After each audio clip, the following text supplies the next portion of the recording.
Hey photography, welcome to week 3, woohoo! Alright, for week 3 we are looking at aerial photography, so that is going to be everything from above, so bird's eye view for everything. Aerial photography actually started in 1858. Photographer Gaspard Felix Tournachon tethered a camera to a balloon. So we went a little it on this here. And on that balloon, here we'll put a little camera. Boop, boop, ba-doop, doop, boop. Tethered that camera to a balloon and was able to take some pictures that way once the balloon came back to the ground. Nowadays, for this, we tend to use some drones. This is not a drone, apparently. That's a star, but that's okay. All right, so we're going to be looking at aerial photography. I'm not going to be asking you to take aerial photography, but another way of doing that is just from shooting from a bird's eye view. Let's go ahead and look at our photographers of the week. Our first photographer that we're looking at is Andy Young. Now, for this, I'm not going to be talking much about their process because most of them are using a drone like he is here. So the process would be extremely different than what we would actually be able to achieve in our classroom unless you have a drone. All right, so I included a direct quote from Andy that states, "What I like most about working with drones is that we can see things we normally don't have access to. Plus, drones add a layer between traditional aerial pictures and ground pictures, making the creative process more interesting." I think he's right there for the creative process. I don't know, I haven't shot that much with drones before. I've done it once. It's not my favorite thing in the world to do, however, I love the after effect.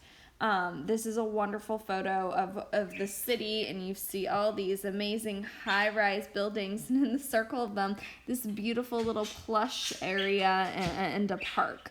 So it's a really cool view of the city and what it looks like from a different perspective, which is the whole idea of aerial photography. This is by Amos Chappell. Now, this is not a straight down bird's eye view. Instead, it's a high angle view. But it is still aerial photography. He's still getting it from up in the air above whatever he is doing. So his direct quote is, "Getting a great aerial photograph is just about spending time out there shooting. I never expect to get a strong image on the first day.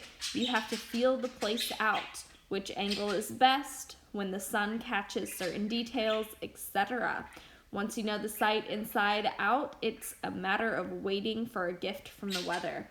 One of the reasons I included this is because it applies to every single type of photography. A lot of you guys go out, take your picture, and come in.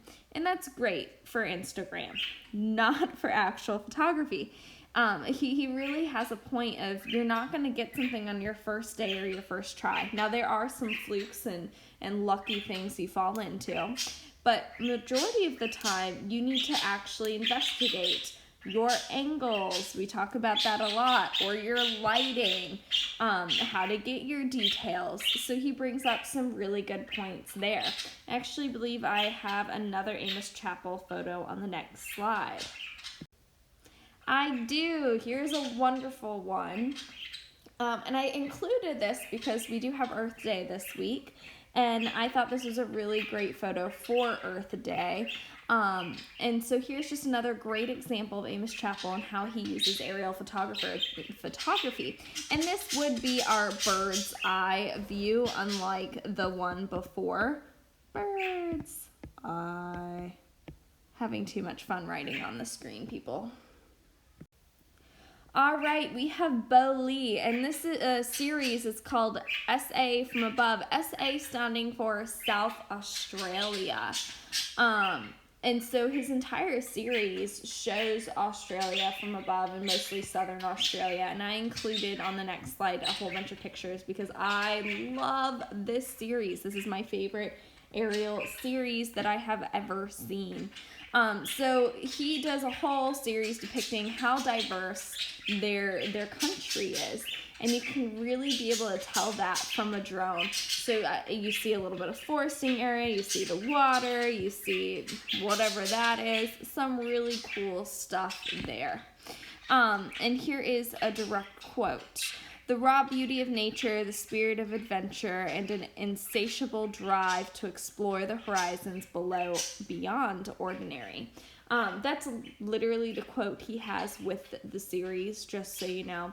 But some things I wanted to tell you, and you'll see in the next slide, is he likes to experiment with the orientation and composition of his photographs and kind of do some unique angles, which is making, I think, drone photography look a little bit more artistic. You'll notice that in the next slide, how you can't tell which is the right way to look at the photo. And then some great things you see here, the water, it is crystal clear, but you have the beautiful ripples.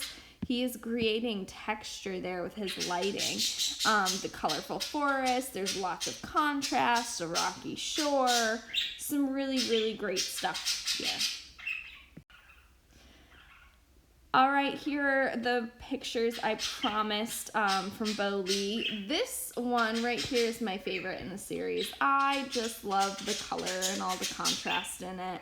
I think that this one might be my second, just because the path of this is hilarious to me.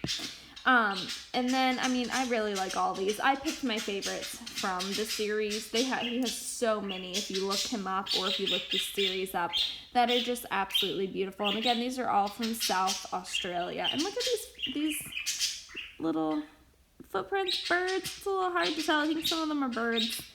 But anyways, so this is Bo Lee, a great example of an aerial photographer using a drone, but still being able to control his color contrast and his lighting and so much more. All right, I had to have one that had people in here. This is Kasper Kowalski. I'm sorry for the not so great quality of this photo. It is a really great photo, but I screenshotted it because I couldn't find my CC copy of it that wasn't grainy.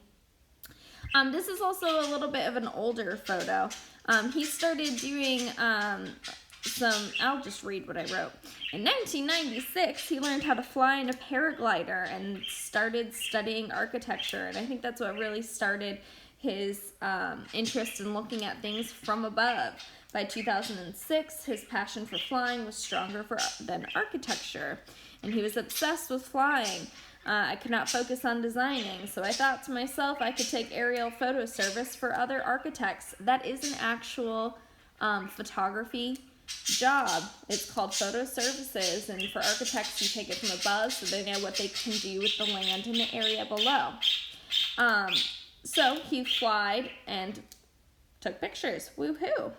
Then he realized that his passion for architecture was still alive, and he basically liked to see the world straight from below. He saw it as a code of humans. You can read that direct quote and probably understand it so much better than I did. It's a little bit of a jumble for me. Here's another direct quote. I started with aerial photography because I wanted to have an excuse for my addiction to flying. All of my projects were born from the fact that I've been spending every free moment in the air, designing and capturing in the moment, and in the space between takeoff and landing, rarely vice versa. So this is just a really cool photo of some people skiing from above or getting ready to go down a slope, maybe a competition.